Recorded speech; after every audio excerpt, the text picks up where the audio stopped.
யாரது? யாரது?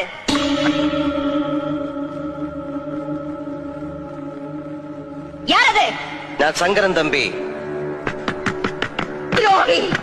கதவை தர! தர கதவை! கதவை தர! நீ யாரு? நானா? சண்டாளா! என்னையா யாருன்னு கேக்குற? நான் தான்டா நாகவல்லி. எதுக்காக வந்தேன்? உன்னை கொல்றதுக்கு, உன்னை கொன்னு உன் ரத்தத்தை குடிக்கிறதுக்கு. கதவை தர! உன்னால என்ன கொல்ல முடியாது நாகவல்லி? கொல்லுவேன், கண்டிப்பா கொல்லுவேன். வரப்போற துர்காஷ்டமி அன்னைக்கு நான் உன்னை கொல்லுவேன். அப்பத்தான் என் ஆத்திரம் அடங்கும். அப்ப துர்காஷ்டமி அன்னைக்கு வா. இப்ப போ நாகவல்லி, போ. போறேன், இப்ப போறேன். நிச்சயமா திரும்பி வருவேன். உன்னை கொல்வேன், உன் ரத்தத்தை குடிப்பேன்.